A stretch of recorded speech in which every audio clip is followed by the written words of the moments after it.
I'm very pleased this morning to have a guest from BabySav, Lou Molinari. And Lou has come and agreed to sit down and tell us all about what BabySav actually does. Lou, welcome. And what does BabySav do? Good morning, Steve, and thank you for having me here. BabySav is a nonprofit organization that is focused on eliminating hot car deaths.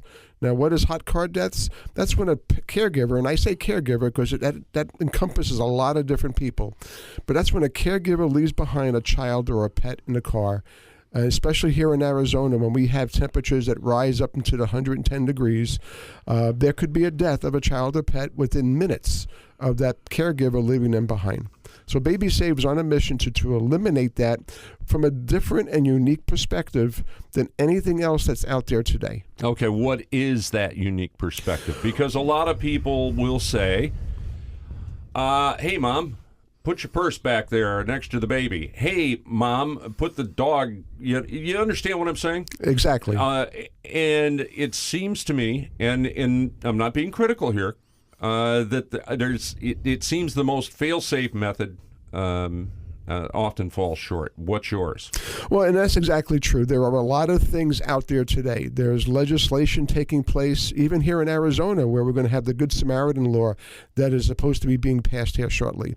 There's technology in cars that you could either buy a brand new car, or you can put gimmicks like a string behind the seat, or put your left shoe on your dashboard to remember that you may have a child or a pet behind in the car. Those things are all great, but the one time you don't do it, or the one time you don't activate this app that you have, or you have an app on your phone and you put the phone in your pocket or in your pocketbook, these things aren't 100%. So BabySav is trying to be the umbrella to kind of cover the gaps where these other solutions are. They're all great solutions, but we still have 39 children die last year in the United States. On the average, 37 children die because of that. And we have 5 children who have died already. So go back and answer your question, what is BabySav doing? We're looking at it from perspective of not the car, but where the caregiver is going. They're going to stores. They're going to offices. They're going to food markets. They're going home. So BabySav, as simple as this may sound, is a sticker. It's an iconic symbol, a trademark sticker that you place on the entranceway of any building that you're walking into to remind that caregiver that I have a child or pet with me. And hopefully, and I say hopefully because nothing in this world is guaranteed, but hopefully when that caregiver sees that symbol, they go, aha, did I have Bobby with me today? Because my wife usually takes Bobby to daycare, but today she was sick, so I took Bobby. Did I take Bobby to daycare? So the intent is to have that caregiver look at that before he walked into his office and says, oh, I did have Bobby. Let me go back and get him and take him to daycare. We hear too often stories of that nature. Last year in Louisiana, a lawyer was going to work, went to her office, came out of the office, went to the daycare center to pick up her child, to find out she never brought the child to the daycare center. The child was in her car all day long, and unfortunately it passed away. So again, BabySav is that one last step before you walk into a facility to turn around and go back and double check your car. Okay, so it's really simple on the face. Oh yeah. There's a iconic picture of a child and a pet, full color, on a yellow caution sign with the words "forgetting something." Yeah, I got one right here. Yep. And it's just, again, trying to catch your eye before you walk into that building. We're looking at stickers. We have a few other products we're coming out with because some stores don't want to put stickers on. So we're coming up with floor stands that they can put in the entranceway. Again, so before you walk into that building, you at least see something to turn you around and make you stop and think, did I leave a child or pet behind in the car? Now tell me about the legislation. Okay, because there's some debate about this. There's legalistics here. If I'm walking past a car, and let's say it's a dog, okay, for instance, and both animals and children very serious in the heat. As you said, the heat can rise in a cool interior of a car in a matter of maybe 5 minutes. Right. It can go well over 100, sometimes up to 200. Oh yeah. And so I'm walking past a car. I see, let's say, a family's dog in the car. Windows only cracked about quarter of an inch. and because somebody thought that was a good idea. And I'm looking around, I'm asking people, nobody seems to know. Now we're getting to the point where the dog's probably going to be in serious trouble. Right. I take an item, a rock, and I break that window, and I open the door, and I get the dog out. Now, what kind of legal problems am I going to have? Because somebody's going to call the police when they see me smash that window. Right. And today, with the way that I understand that the Good Samaritan law is being written, it's as an observer sees in a condition, as you mentioned, they need to call 911. Once they call 911, the 911 will say, okay, we have a police officer en route. Then that good bystander has the opportunity to break open that window with no legal liabilities under the way the law is being written. Today, I couldn't quite give you the solid answer what would happen. That's up to the individual whose car you broke into, because maybe they don't have coverage, maybe they didn't have insurance, yada, yada, yada. But that person is in more trouble because they left the pet, because it's illegal to leave a pet in a car today in Arizona. So they're going to get summoned, they're going to get cited, whatever that issue may be. But under the Good Samaritan law, that will protect that person from legal ramifications down the road. But not right now. Not right now. Okay, because, the story that we always hear, or that we hear most frequently, I would tell you, and I've been out in Arizona a long, long time, but the story you always hear was, I just ran into the store to get milk, or for a couple of minutes, and I came out, and I don't know what happened. Okay, and that's the story that we get. Right.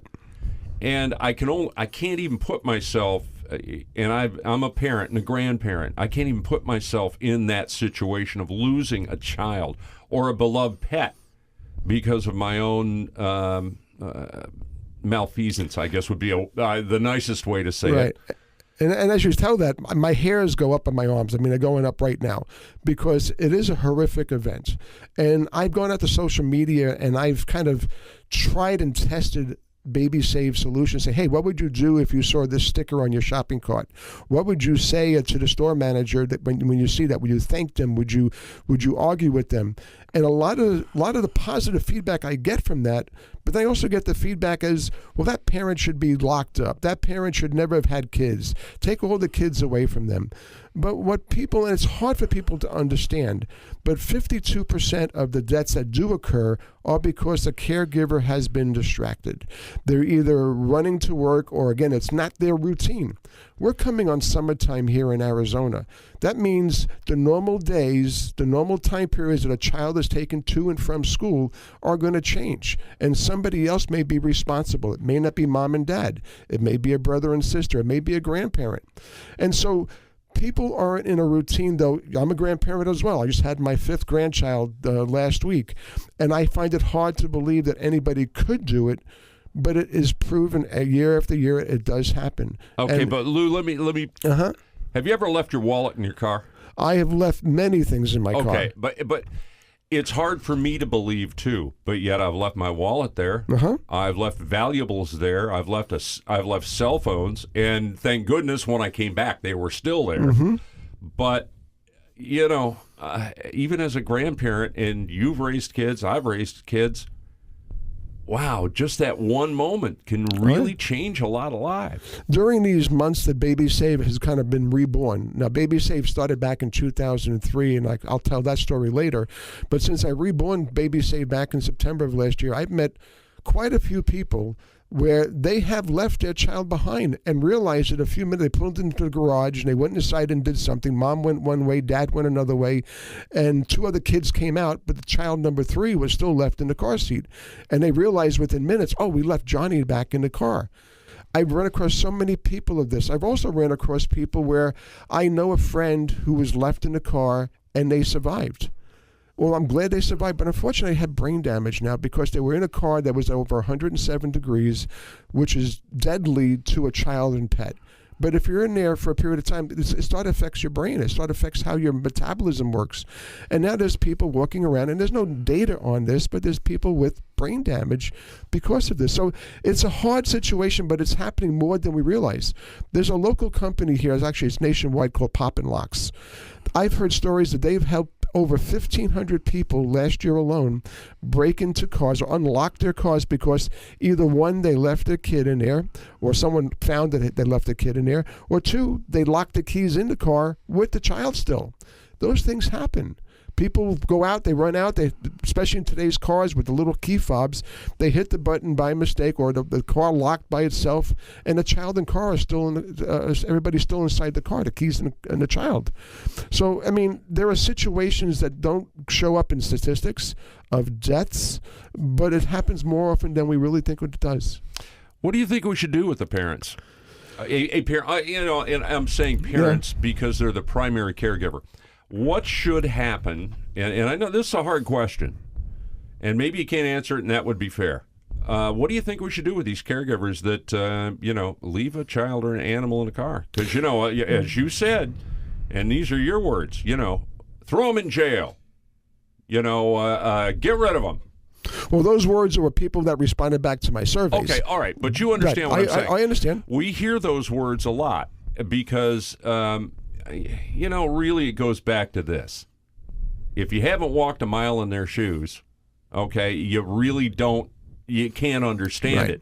So it's really easy to sit back and armchair quarterback, and go, well, that parent, what a horrible parent, they should never have kids again, or that caregiver should never be around children or animals again because they did this. Right.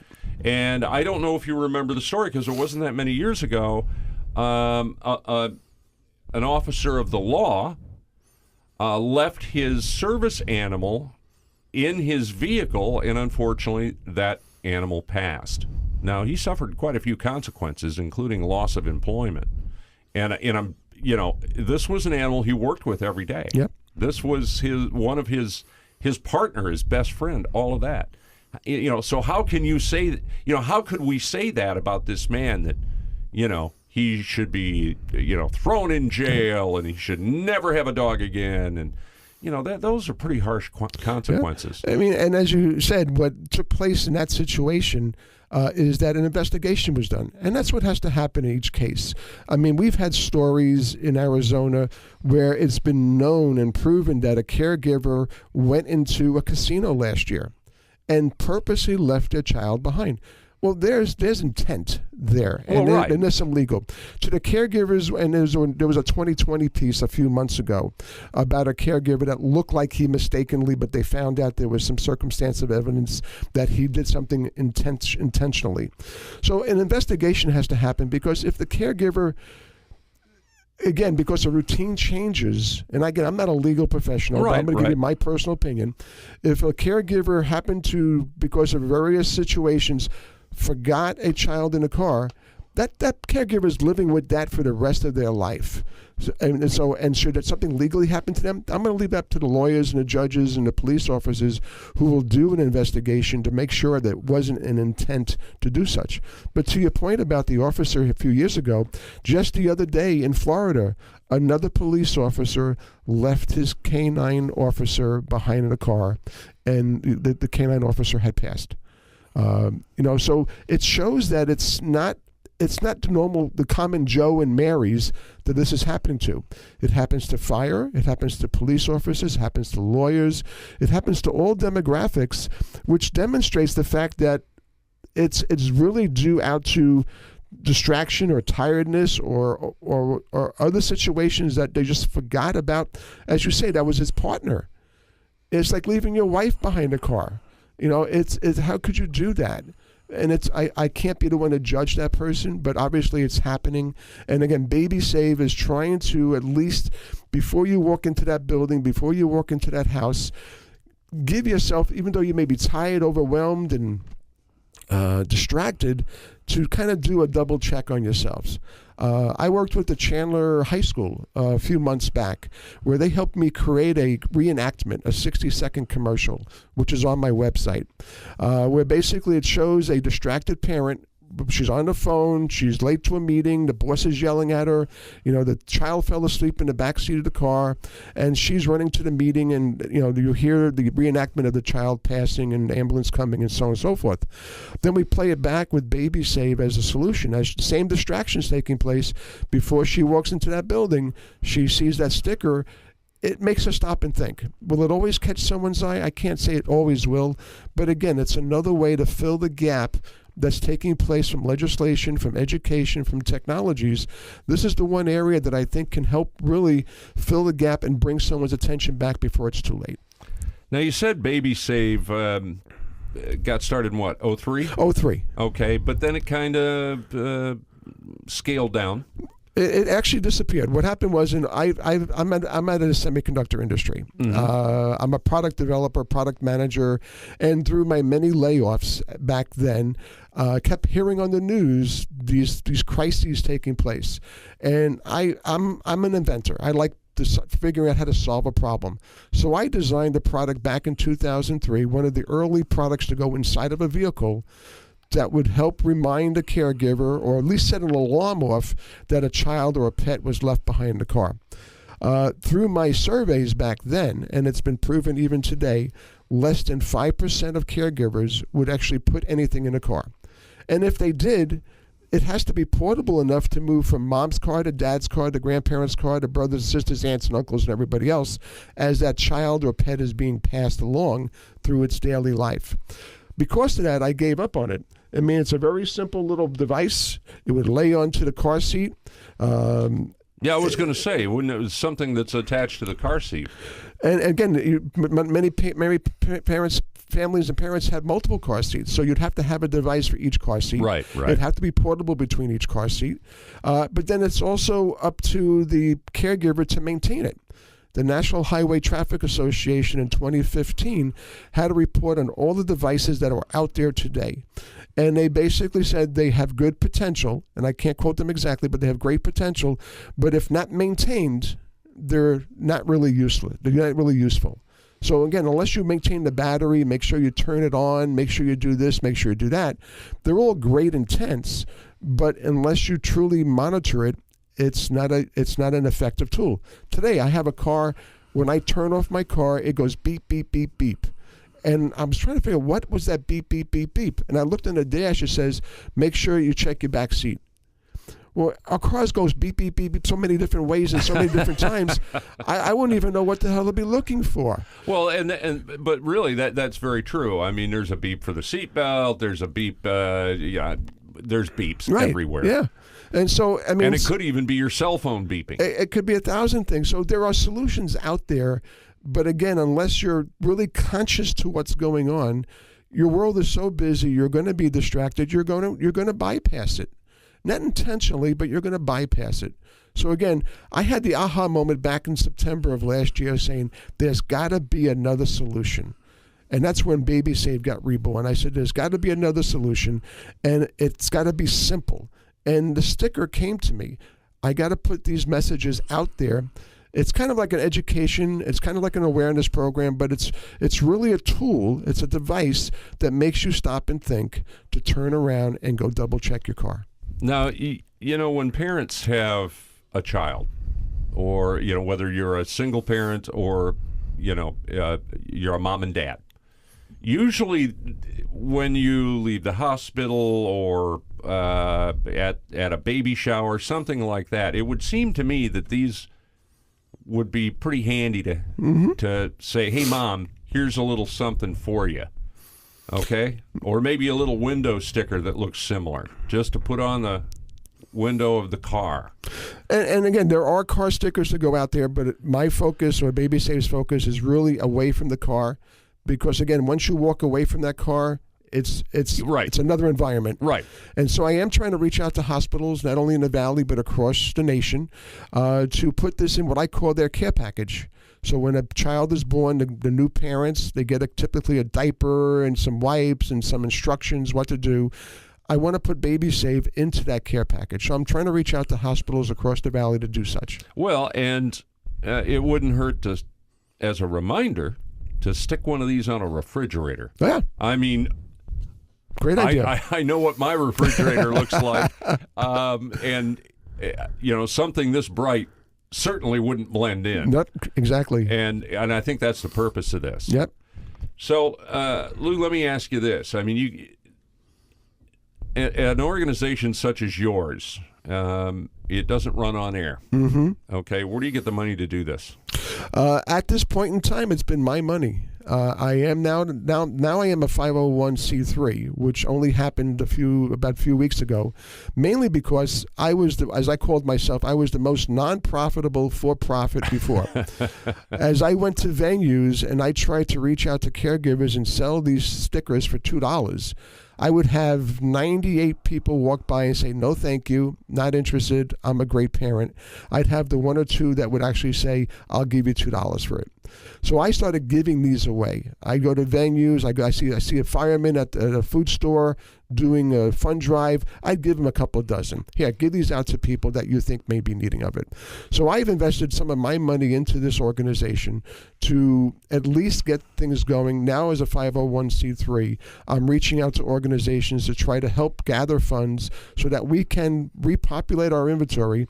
I have plans for future products. I have some simple products today that are on our website, but I have plans for future products that will help even the cases where a caregiver leaves behind a child or pet intentionally. Can't really go into that details because that's a technology. That's fine. But I have that vision, but I need to raise capital to it and go out and hire the right people and develop that technology. What's your website? Because people need to know about this, and it could save lives. I hope it can. The website is www.BabySav, that's BabySav.org.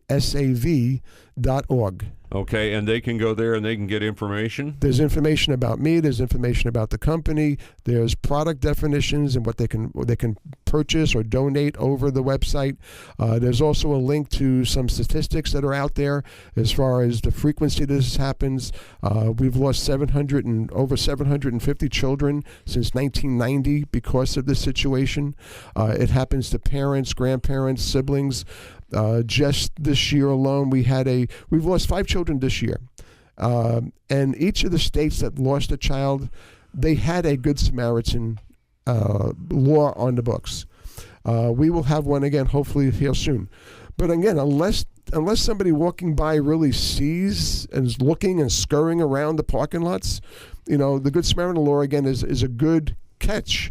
But again, we need to find ways of covering all the bases. And again, I use BabySav as an umbrella, again, to kind of fill the gaps, as I said before, of all the other possible solutions and hopes out there today. Well, and I also think, too, that, especially here in Arizona, you have a lot of cars that have darkly tinted windows. And baby seats are pretty much in back now. Yep. You don't see one in the passenger seat where the tint isn't as thick. So I could walk between cars in a parking lot and never even know a baby's in there, or an animal. Exactly. Unless the animal, it jumps into the front seat and I just happen to see them on a 110-degree day. But, part of the answer to this has to be with people in parking lots, and I'm not talking about caregivers now. I'm talking about John Q. and Jane Q. public, just being aware. Being situationally aware of what's around you. If it's a hot day, I'm not talking about poking around in people's cars. I'm not saying that at all. But I know when I'm walking between cars, I kind of glance here and there, and if there was a child or an animal, I might see it, and I would call that being situationally aware. Mm-hmm. And you have to be aware of what's around you, and it could save lives. And that's what I'm hoping this Good Samaritan Act does, is making people more aware and more self-empowered as they are walking through parking lots, just to kind of look around, touch, and see. The one thing we have to realize, especially here in Arizona, it is not a summertime only problem. We have 70, 80 degrees in October, in January, and February, and with 70-degree temperatures, within 50, 60 minutes, the temperatures are up high enough to kill a child or pet. Though the temperatures outside may seem nice and cool, there's a breeze blowing. When that car is closed up, and we've seen TV commercials, we've seen news people going out there and putting eggs on the car and sweating inside the car and things of that nature. 100-degree temperatures, yes, happens very, very quickly. Even at a 70-degree outdoor temperature, it can still get up in your car above 107 degrees. It'll take longer, but again, if you're in a mall shopping, you could be there all day long. So, again, the Good Samaritan Act is something that's definitely going to be helpful. But again, I think it's going to take, as I keep telling people, it's going to take the village to solve this problem. It's not just mom and dad and the caregivers putting a technology in a car. It's not just the auto dealers putting technology in a car or in a brand new car seat. It's not the Good Samaritan Act. It's not just going to be BabySav. It's going to take the entity of all, the village, to help solve this problem. Okay, where is the bill now? Has it gone down to the floor of the State House? I believe it's on the floor right now. I thought they're supposed to be voting on it this month. Okay. What can people do to, how shall I say, help expedite this? As with anything because, else. Now I'm going to pull out Steve's soapbox here. As we know, the wheels of state government turn a little slow, and sometimes they need a little, I call it incentive by the foot. Okay, which usually means in somebody's behind. And a phone call can usually take care of that. Would phone calls to your legislator help with this? I would think that a phone call to your legislation definitely would give raise its level of importance by hearing how many more people are behind this. That could never hurt. Okay, and people can get this information from your website? I don't know. I'm not talking about how to get a hold of their legislators, but they can actually read a little more about the bill? I don't have anything on the bill on my website because I only just got informed about some of the details recently, so I don't have that on my website as of yet. Okay, but it will be up there at some point. Yes, it will be. Okay, because I think if we want action before the end of the year, we probably need to get some people on the phones. And I'm not talking about beating these people over the head. Right. But it's just making them aware that this is probably something we need to do sooner than later. Yep. And doing that could save lives. And I know that they like to pick these things apart and do the what if game, but it really is let's get this passed, and then if we need to tune it up a little bit, then we can amend it and get it done perfectly. The bill, as I saw it, seems very straightforward, very simple. It's just a matter of going through the votes and finding out who's in favor and who's not and why not. Okay. All right. So it's really a keep it simple sort of thing. Oh yeah. Well, that's always best, especially when you're talking about politicians. Sorry, I had to get that in there, but you understand what I mean. I was amazed how it's like a 5-step process. I can't remember all the 5 steps, right, but basically, but that's fine. It's a very simple process. Once you see something, and notify the authorities, and then you're free to go do what you need to do within reason, of course, to save that child or pet. Okay, what's the website again, Lou? It's www.babysav, that's BABYSAV.org. Okay, and you can go there and you can find out more about BabySav, and you can find out how you can help. Would that be a correct statement? That'd be correct.